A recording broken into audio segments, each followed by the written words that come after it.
Welcome in the month of June, the month where we are discussing a topic on addiction, a wonderful topic. This is series 2. We started last week on defining addiction, and today we just want to have a discussion around thought addiction. And on my show again, we have the host of the show, Reverend Allan Kiombe. Karibu sana. We have Vika Esike Belgut, Reverend Nicholas Rotich, and then our able counselor psychologist Janet Surum Kiplagat. So we just want to begin as we continue with our discussion in the month of June about addiction. And today we are discussing about thought addiction. I want just to invite Reverend Allan to give us what is the definition of thought addiction. Thank you. Before I give the definition, I also want to welcome you so that we may continue together and to see on how we can help one another. The Bible speaks a lot about the mind. The Bible says, as a man thinketh in his heart, so is he.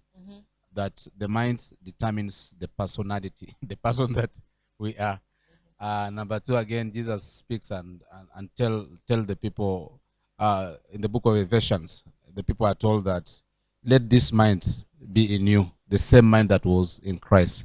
Therefore, looks like the mind is a very powerful thing. And that's why we want to dwell on the mind concerning addiction.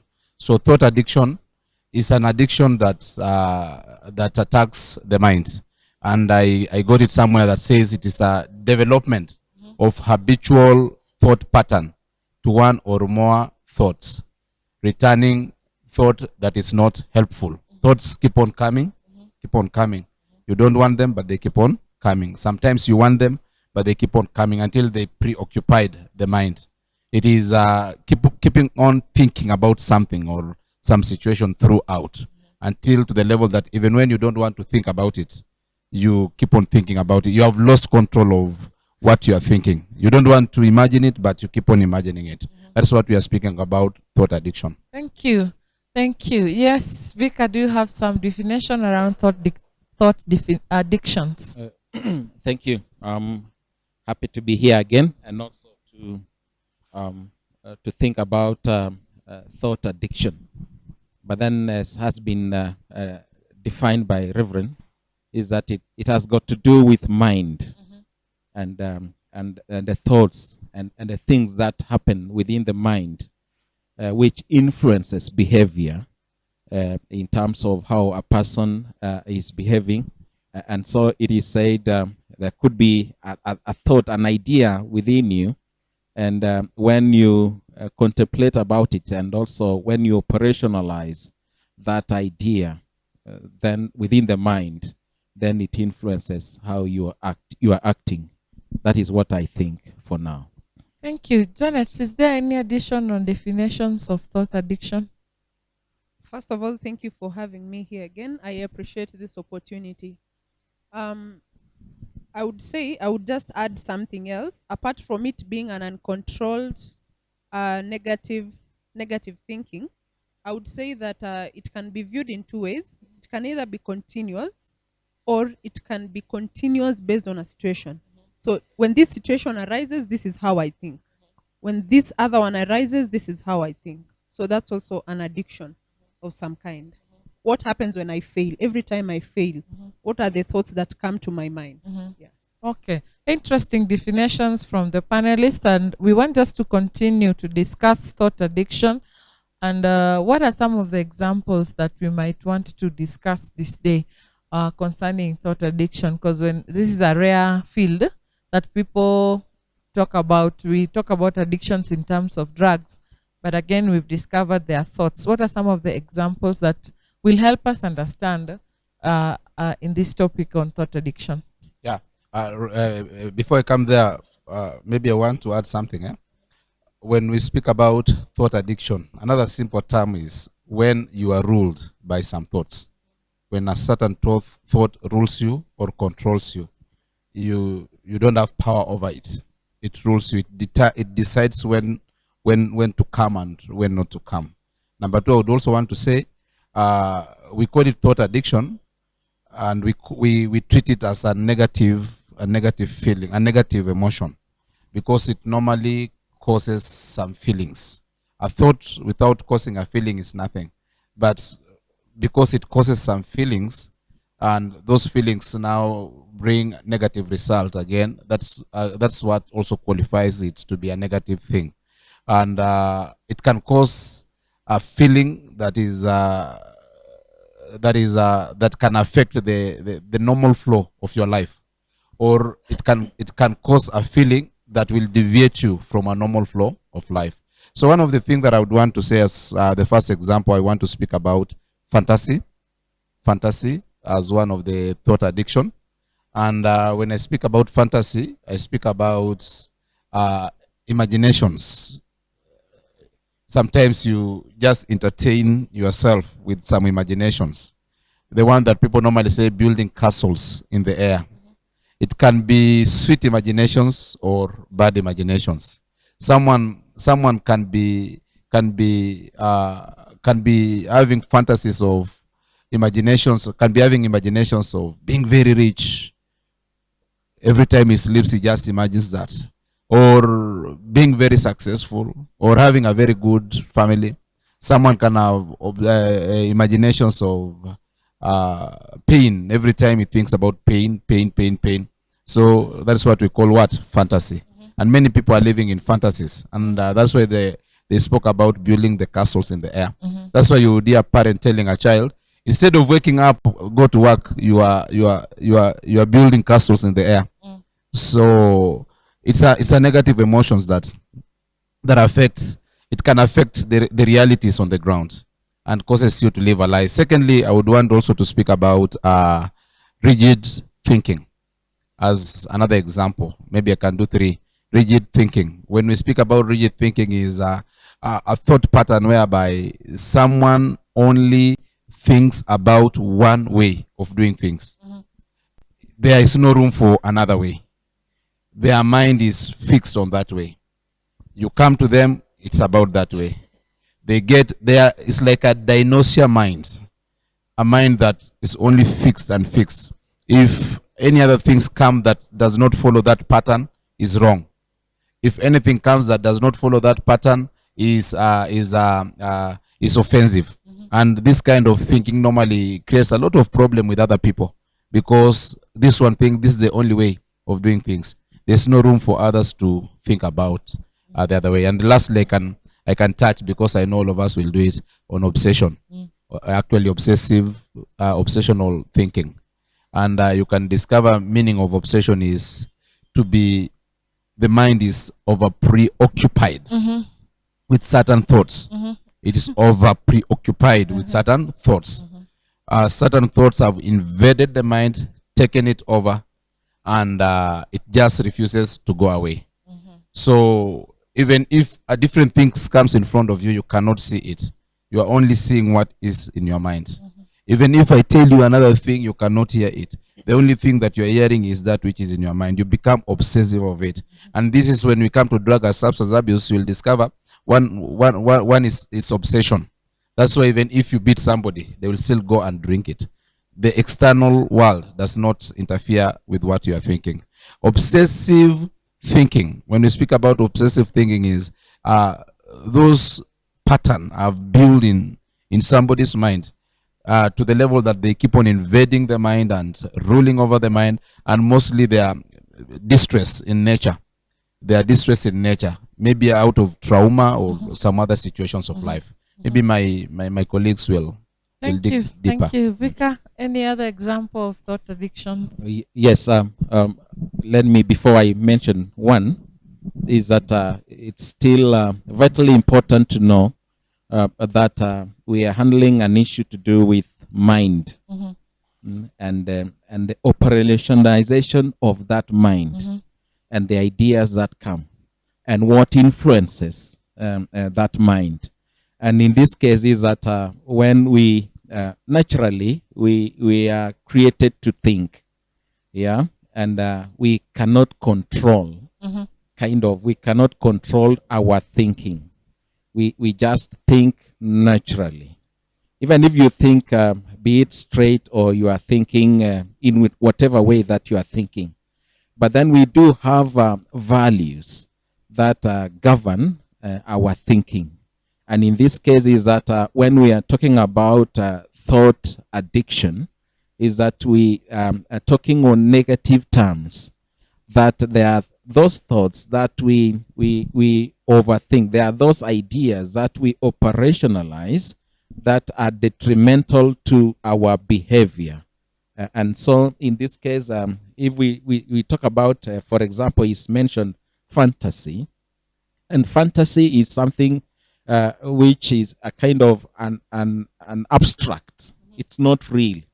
Like if you build a castle in the air, yes, it's something that is weird. It's just a castle off there. Yeah, and so it is not real. He's mentioned quite a number, but then I want to mention now perfectionism.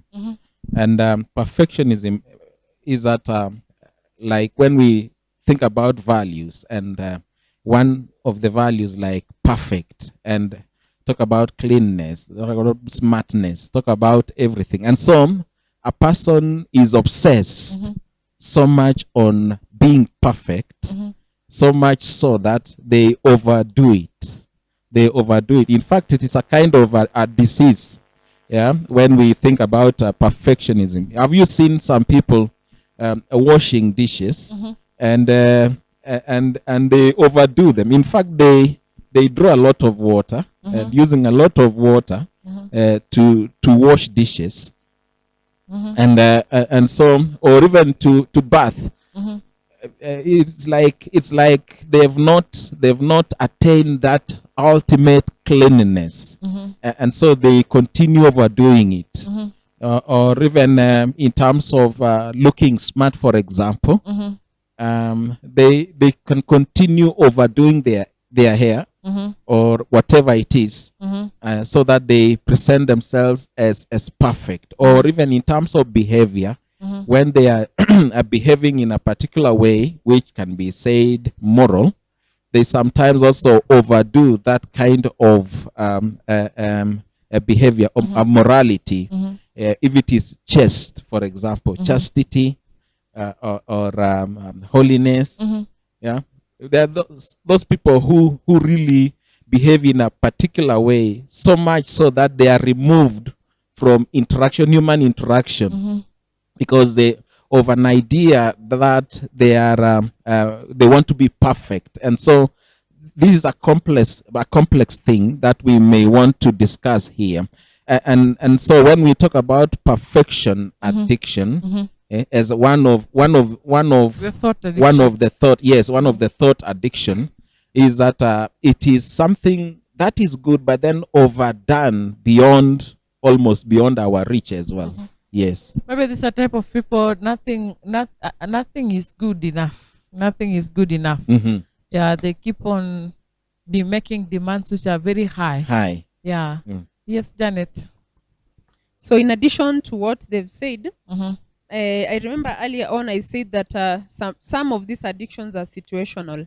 And so I'd like to identify 3 other types of thought addiction. The first one there are so many, but let me just talk about 3. The first one I'd refer to as mental filtering.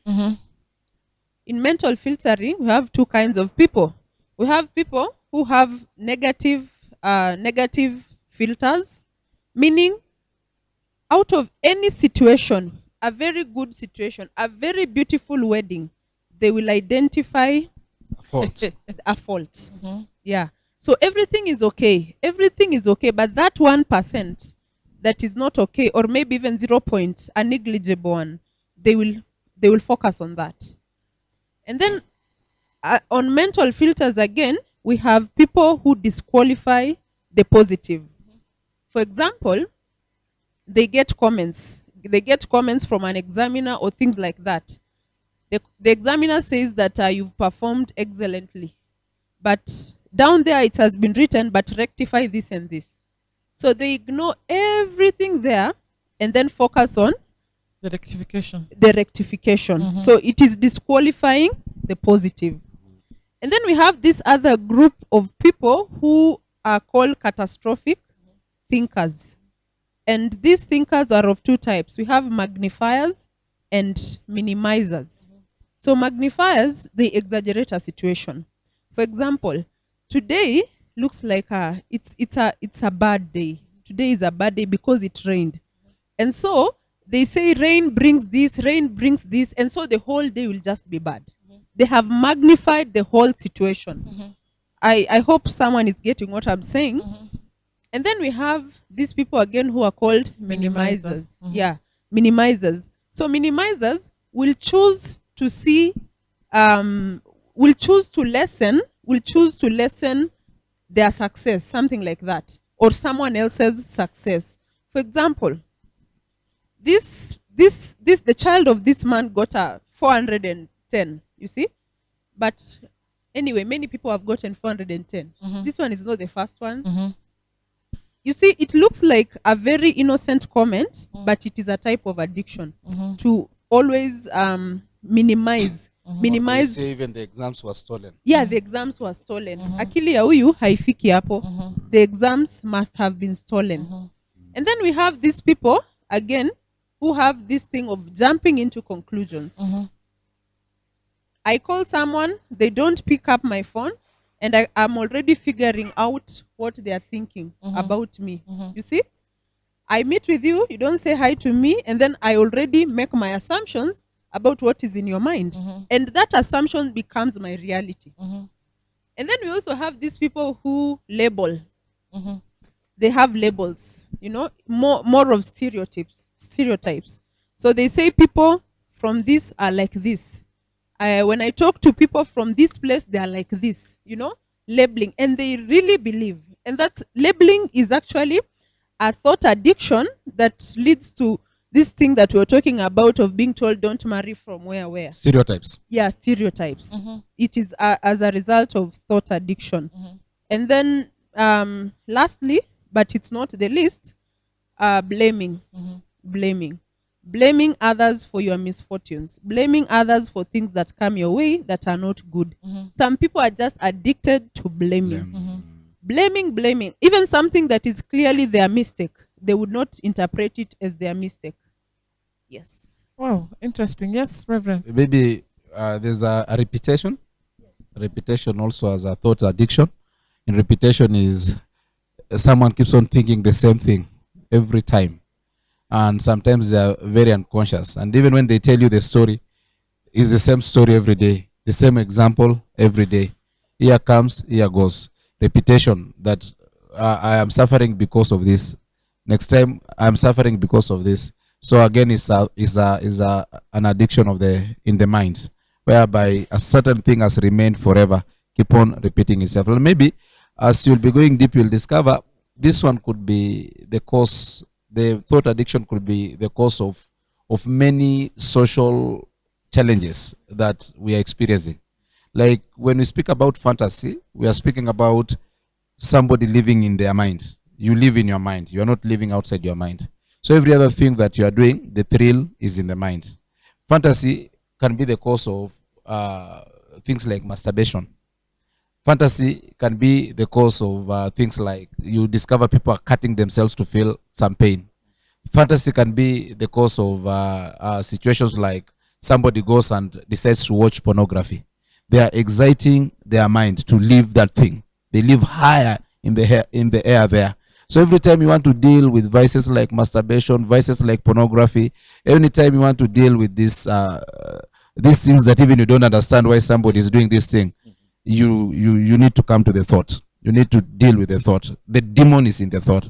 Things like obsession. Somebody who's obsessed. Sometimes you discover people that we call them greed. Yes. People who are greedy. They only want land. Wherever they see land, whenever they see land, it's their land. Whenever they see land, an open land is their land. People, whenever they see money, they think it's their money. They are obsessed with money. Their mental pattern has told them, you just must get money. Okay. Sometimes you can mistake it to be a driving force. You can mistake it to be a hardworking, but it is not. It is the mind that tells them this is it. So anytime you want to deal with these social ills that we are seeing, sometimes it's good to come back here. Wow, interesting. Yes. Allow me just to add one thing that I had forgotten. We also, in addition to what they've clearly put, we have something that we call fallacies. There are some people who operate on fallacies. For example, there are people who have this thought addiction that is referred to as fallacy of change. They ignore all the positives and they focus on what they want to change about the person. Their mission actually is to change something. Every time they meet with someone, they interact with someone, it's about changing. It's about changing. It's about changing. That minor thing, the 1%, they desire to change about someone.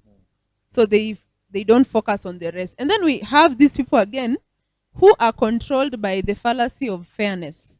Fairness in the sense that this person was promoted at work, but I worked harder. I was supposed to be promoted. You know?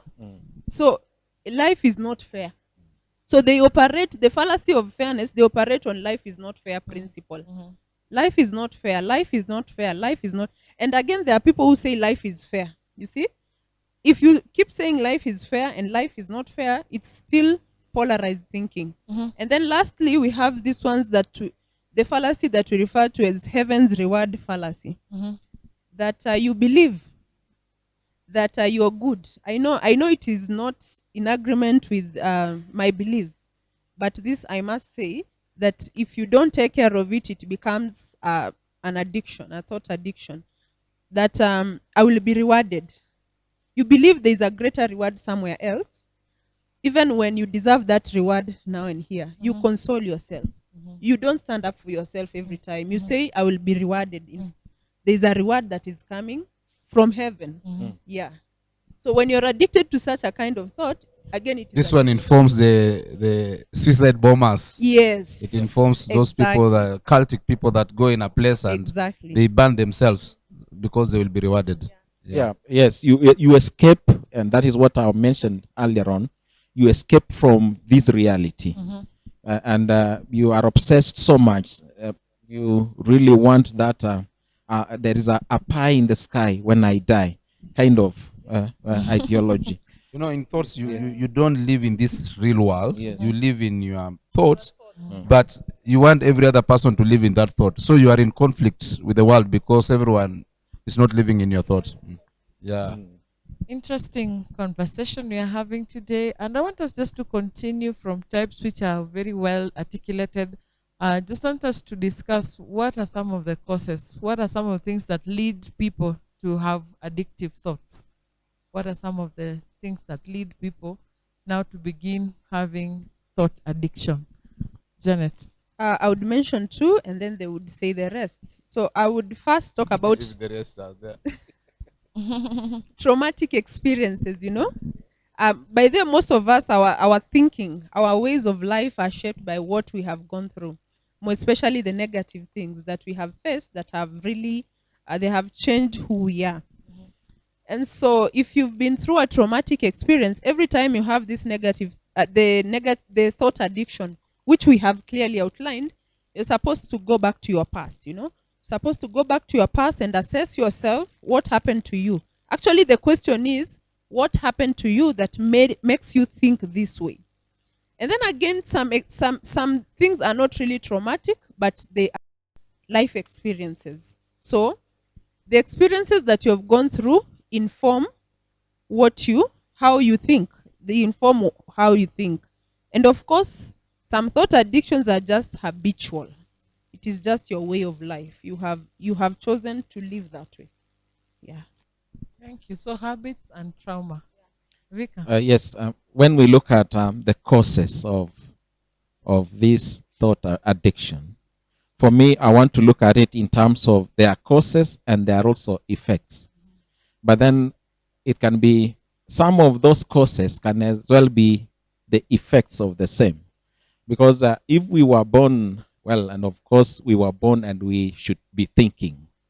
Yeah, as one philosopher said, we are thinking things. Yeah, and so naturally we think. And then along the way is that some thoughts are given to us. Yeah, within our thinking, some thoughts are given to us. Take, for example, even something like fear, which results in worrying, and so you get worried, and so you overthink about that worry so much so that you are addicted to that. So for me is that there are some of those thoughts within us which, one, could be good thoughts, good thoughts, the thoughts that are generally accepted in the society as these are okay, the ideas, good ideas. We have good values, honesty, we have perfection, we have everything. And then there are also some of the thoughts which are negative in nature, and these are evil thoughts. And those ones are the ones that are within us.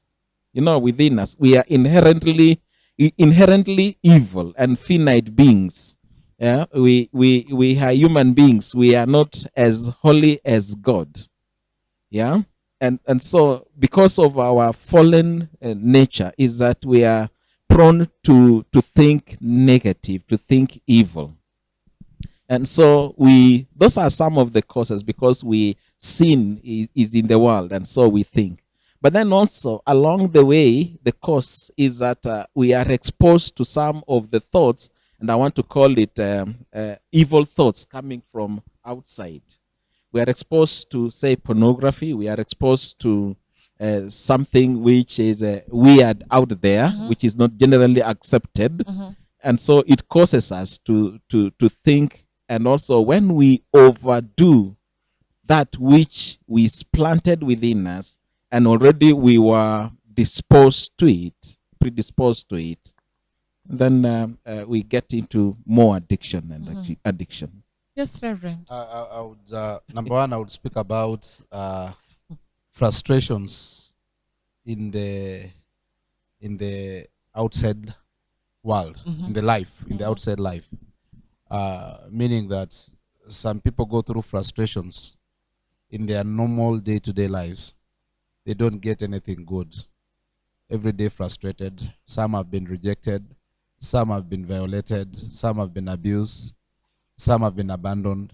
So many people have a tendency of going back to themselves. They coil inside themselves. Now they go and hide in their mind. So if somebody has been seeing all hell through, he decides to fantasize. As it's like drunkenness, just to survive the situation, the harsh situation. Some would retreat into obsessions and begin to overthink and to be preoccupied with other things just to distract themselves, just like a drug. So I would say when some people are frustrated, like those who have experienced a lot of rejections in life, those who have been abandoned into situations that are not good, they have a tendency of going back to their minds. They have a tendency of going back to survive in their thoughts, because the real world is not giving anything. That's why you find people who don't have anything to do to survive during the day. They sleep throughout the day, and then they go to their mind. And that's why they say the idle mind is the devil's workshop. The mind is idle. So it is open to anything that comes. Number two, I would also say causes could be intentional, very intentional, and external cultural influence. They are creators. They are creators. They are creators of culture that would want to impact on people, and they are using media, a lot of media, a lot of movies, a lot of cartoons, a lot of social activities, even advertisement. They want to inform a human mind to begin to take a certain pattern. Like, for instance, nowadays there are cartoons that are talking about lesbianism and gayism. So when a child looks at it like this, and they begin to pick it in their mind, so they grow up with it. There are those that speak of things that are ideal marriages, ideal relationships, ideal things that cannot be practical outside there. And because the consumer of that media information cannot practice it here, he begins to practice it in their mind. So they want to influence the thinking pattern, and they normally succeed. After a certain period of time, people begin to try it, and it becomes a reality into our society. I'd also say, as I think Janet spoke about experiences that people have gone through in life, sometimes it can cause those kinds of thought patterns. They begin to develop in you, like those who have gone through trauma, those who have been abused, those, and the thought can develop in such a way, it creates a feeling that you either embrace that thing or you resist that thing. For instance, I've seen people that have grown up from extreme poverty families. They grow up with obsessions of creating wealth. Their obsession is wealth. They think money is everything because they lacked money and they lacked everything because of their experience of poverty. I've seen people that are coming from broken families, people that are coming from violent families. They think that marriage is about violence. So they either work hard to avoid it, or they think that is a pattern. So some of the experiences that people have gone through at some stages of their lives. Those people that they talk about, those people who are involved in the days of Nazi, those bad days, Holocaust, they underwent a lot of obsessive thinking, a lot of it. Some people have killed because of it. I have experienced people who have killed people, more than one person, that have killed more than one person. And one thing that said, when he killed the first person, the mental pattern developed that culture. So there are times when he sees something, a picture comes, and he acts on that picture. That's a certain wound in their brain. So those could be some of the causes. A child that was beaten by the parents, beaten and molested by the parents, they have this trouble when they grow up. Somebody that was raped when they were children, they have that problem. People who have experienced civil wars, people who have been raised up by drug and substance abuse parents, they have the same problem. So it comes from environment. It can be a nature issue. Yeah. Thank you. Those are very wonderful thoughts and direction we are getting from our panelists. We take a short break and we will be right back. Kindly follow us on our Facebook page, YouTube page, and let us converse on thought addiction. Thank you.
Welcome back on our second part, thought addiction. I just want us to continue by discussing what are some of the signs that people exhibit, people that are suffering from thought addiction. What are some of the signs that we see? We see from outside or the person themselves?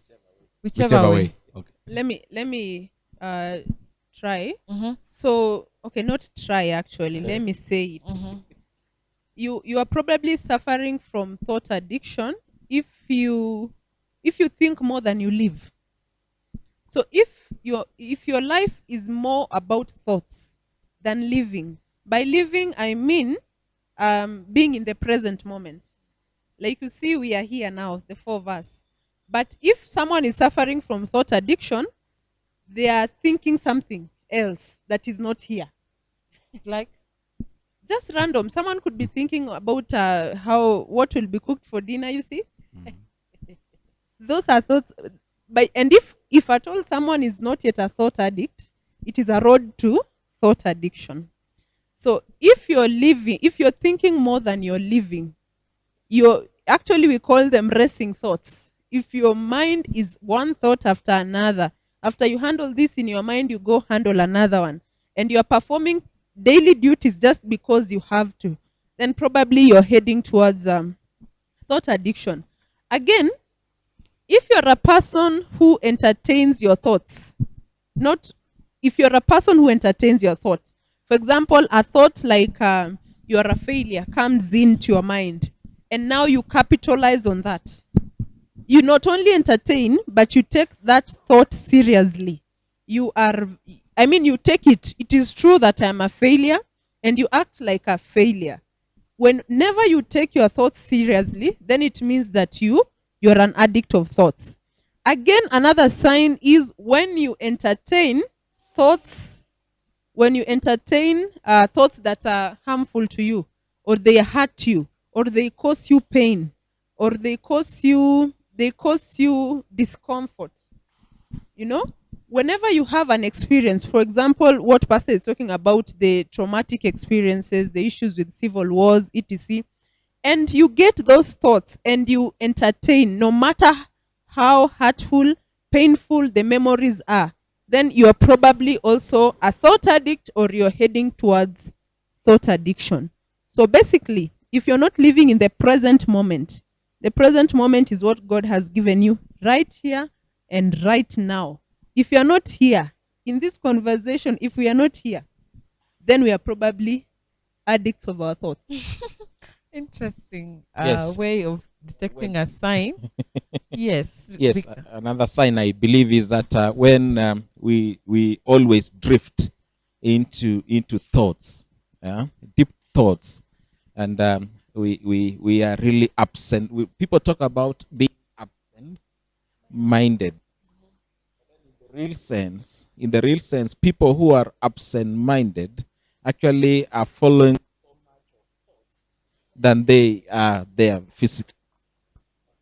And everything, like when every thought and feeling comes your way, you follow it and you overthink about it, and so much so that you are not a kind of a realist. You are not, even in everything. Like we've been talking about, we are in a seminar and we are putting objectives, for example, and we say objectives must be the goals must be specific, must be measurable, must be achievable, must be realistic. And that realistic is the one I want to talk about in terms of people putting ideas which they should be realistic. And you realize yourself that you are following thoughts and you are addicted so much to different thoughts when you are not able to live and so to be real in physical being and also in mind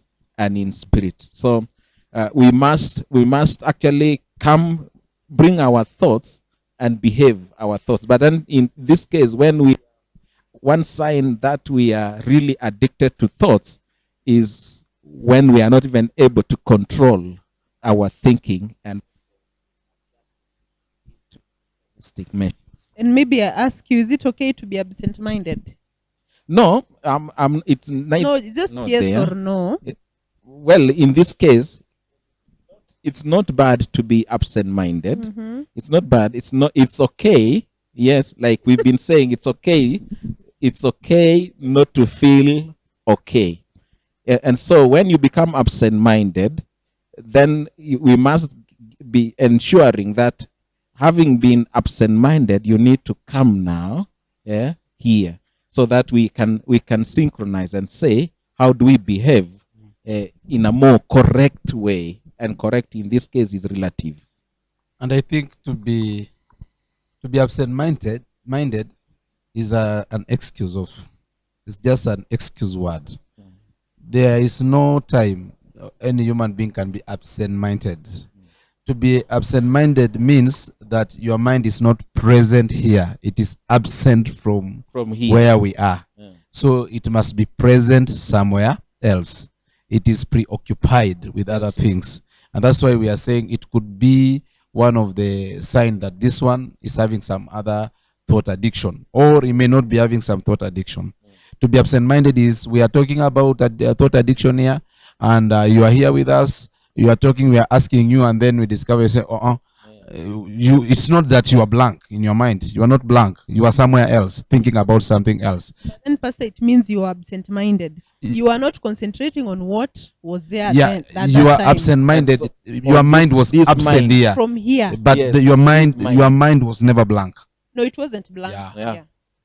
Now, I would say, in the beginning, we spoke something about, in terms of, as we were discussing addiction generally, we spoke about behavior as behavior as one of a way you will talk about addictions, behavioral addictions, and one sign that someone is in thought addiction is when they're having a behavioral addiction. When you see someone has a certain behavior, it is because of the mind. It's not because of themselves. It's because of their thought pattern. As a man thinketh, so is he. When you see somebody struggling with relationships, sleeping everywhere, drinking everything, it is the mind. When you see somebody is glutton, he wants food every time, drink every time, it is the mind. When you see somebody embraces violence every time, it is the mind. So one sign of addiction, thought addiction, is what somebody keeps on. It's what somebody keeps on doing. The behavioral addiction. That is enough sign. And every time I meet with somebody that has another addiction, I always know he has a thought addiction. He's either obsessed or he either fantasizes. As I said, if you find somebody struggling with masturbation, struggling with prostitutes, struggling with those things, it is obsession. It is the mind, the thought addiction. If you find somebody struggling with violence, killing, fighting, obsession, it is the mind. If you find somebody struggling with doing the same thing every day, it is repetition. It is in the mind. The mind is the source of every other addictions. Any other addiction that you see, even the habitual addiction. After doing some things for a long time, it registers in the mind, and then it begins to play in the mind. Therefore, the moment you arrest the mind, you arrest every other thing. It is the stronghold of every other thing. Now, number two, I would also say the sign to know that someone is in some kind of addiction. Relapses. Someone keeps on relapsing about a situation. Maybe you are sitting with somebody and suddenly they scream. I spoke about my experience with accident, and I would tell you, sometimes I was driving time back. I was being driven from Congo to Rwanda, to Kigali, and I screamed in the car. What was happening? It is my mind is obsessed with that accident. So that person told me, you must have experienced this thing somewhere. That's why it keeps on coming back. So you know that this person has to be helped, because he's having an obsession with accidents. Every time you drive a car and somebody thinks that it's going to have an accident, every time you see somebody throwing something and you think something bad is about to happen, because of the thought. So you will always know on the way people are behaving. Interesting. I just wanted to ventilate, where do we place sleeplessness, superstition, and where people have this pattern whereby they talk negative. Where do we place them as signs and symptoms of thought addiction? For example, sleeplessness. If you look at it in a keen way, you realize that it is as a result of anxiety. Anxiety is then as a result of overthinking. You're not here now, the present moment. Actually, it's all about not living in the present moment. A person whose mind is calm, a person whose mind is relaxed, will definitely sleep. Every time you hear that I could not sleep, it's because of our thinking. About aggressive behavior, again, it stems from the mind. Our mind recreates these scenes before it actualizes the scenes. So there's no one who can just kill someone without recreating in the mind. So it is also a show in the mind that is now enacted. Yes. In terms of superstition, I would say, just as Janet says, it's something in the mind, practice over a period of time. Superstition, practice in the mind over a period of time. People says when you hear an owl howling in the night, somebody will die. So you hear it, you dismiss it, you hear it, you dismiss it, then you begin to say nothing about it, then you begin to accept it. Then every time you hear a howl, you expect somebody is going to die. When you hear it howling, you expect somebody to die. Then after sometimes fear begins to happen the moment you hear it. Therefore, it's normally a thought addiction. And as again, as she says about aggressiveness, aggressiveness is the bomb that was inside exploding, and the explosion can be visible in the outside. Yeah. thank you. I just want us to come to an end of discussing about thought addiction with a simple question. How does one stop getting connected to these thoughts? How does one disconnect? Or how does one now say enough is enough? I don't want to be fantasy. I don't want to be obsessed. I don't want to have perfectionism. I don't want to be repetitive. Yeah, how I don't want to be a minimizer. I don't want. How does somebody now begin to walk away from these negative thought addictions? Because number one, I would say it affects productivity.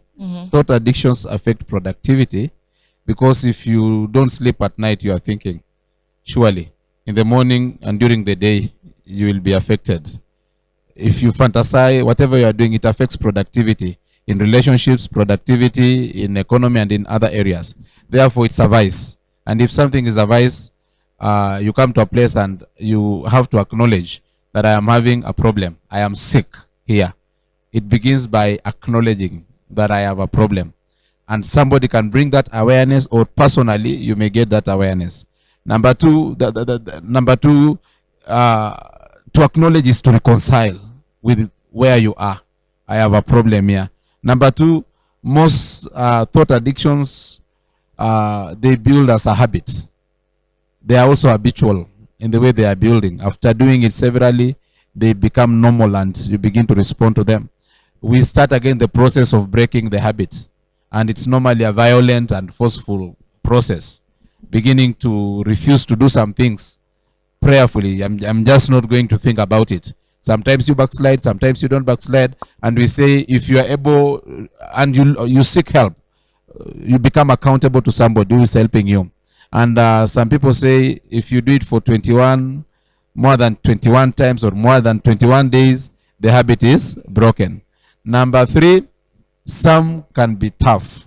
Seek an expert, a psychological help, or a spiritual help. Some of these things can also go by prayer, because some of these things are also demonic in nature.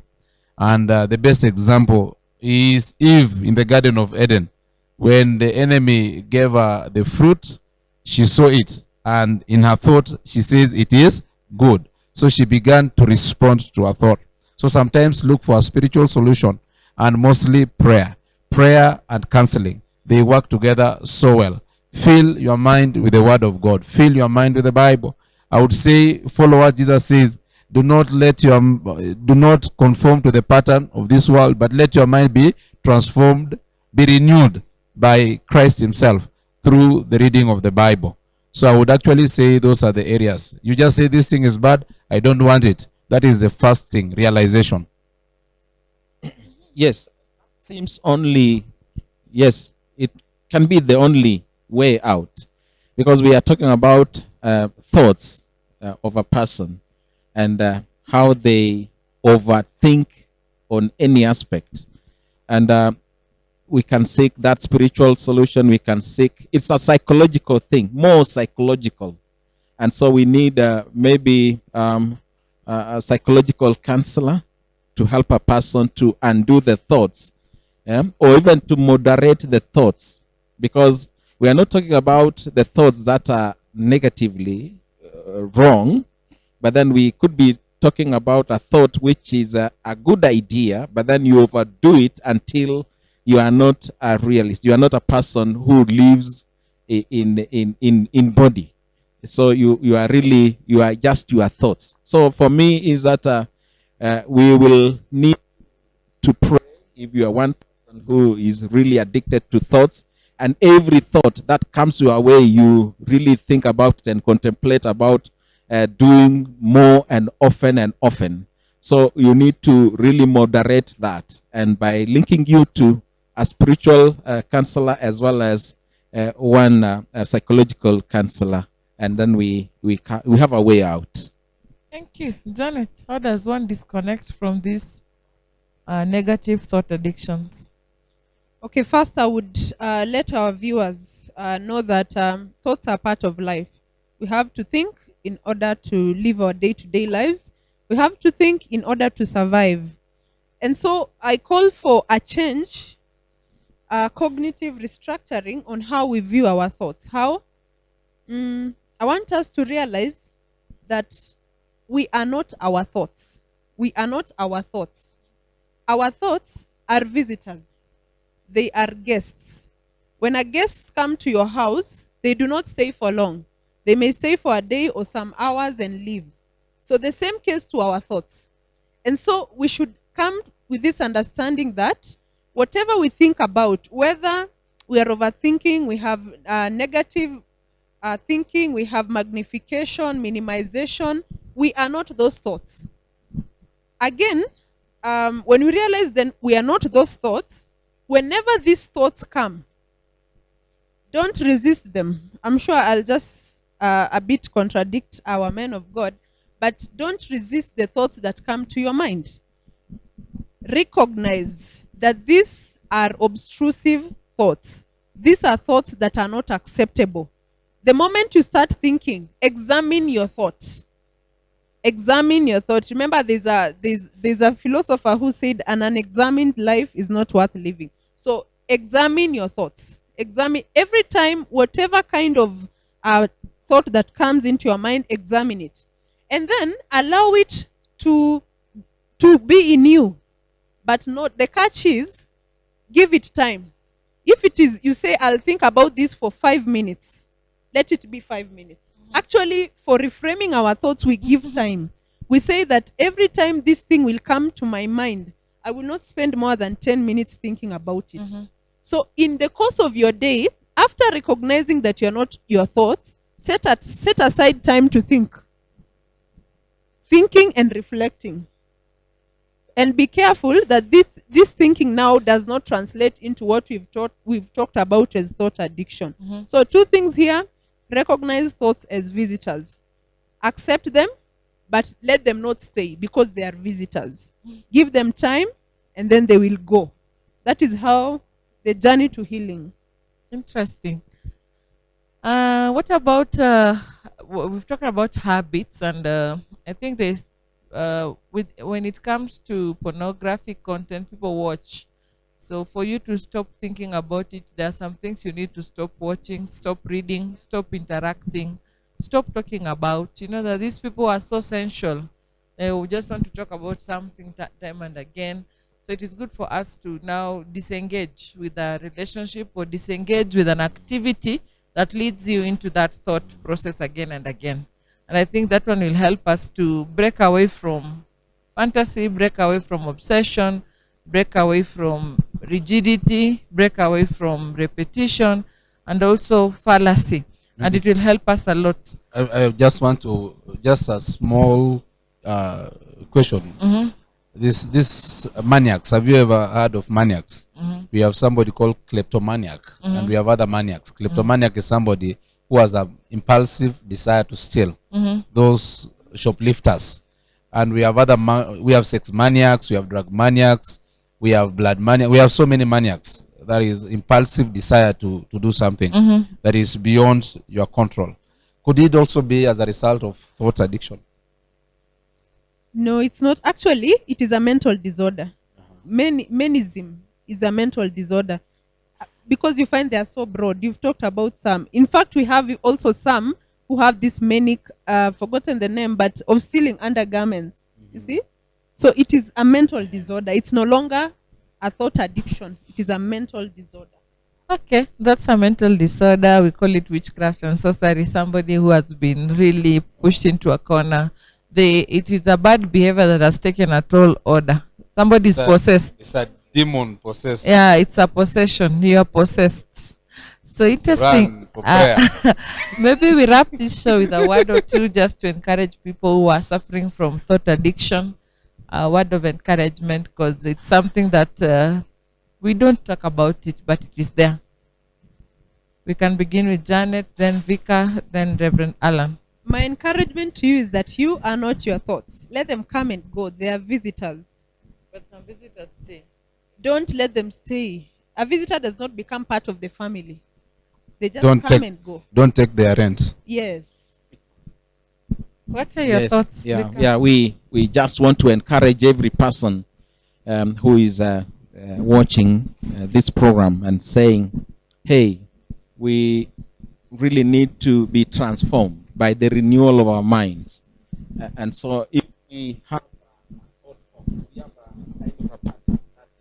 the world has given to us so much, so that we are overdoing the pattern, we are overthinking. We need to moderate.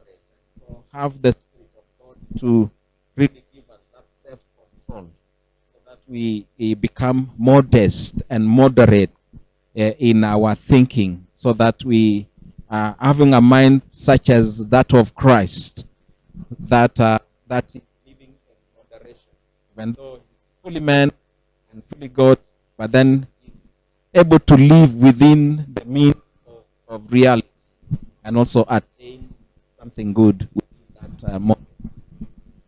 Thank you. I would start by saying we offer pastoral, spiritual, and even psychological interventions to this matter, even as a conversation. Do not hesitate to consult us if you discover yourself or somebody that is going through this kind of addiction. Don't just keep quiet. Number two, I would say I believe in pastoral counseling. I believe in psychological counseling. I also believe in prayer. Some of these things, if you involve God through prayer and being mentored, being built, being fathered, you are able to walk out of it. I would actually encourage us that the thing that we would not want to be is to be the slaves of our minds. To be the slaves of our mind is the most dangerous thing, because all other parts of our bodies shall become subject to the mind, and therefore we can become very destructive. It's my prayer that we will allow Christ to bring transformation to us. It's my prayer that we will allow God to come deep inside of us and to bring the change that we desire. As a conversation, we are praying with you. We are ready to help you. We desire to help you. Just be free to contact us anytime you have this situation. You can come physically to where we are. You can give us a call. You can even communicate via social media. That is why we exist here. Don't keep quiet with these addictions. Don't keep quiet. Most of the bad things that are happening around is because of the problem that is in our thought pattern. Thank you. Thank you. It's been a wonderful show about thought addiction. We have learned, and I hope this will be of help not only to you, but a family member or a friend. Stay connected with us as we follow up this month of June on addiction. See you next time. I've been your moderator, Vivian Kibeu. God bless you.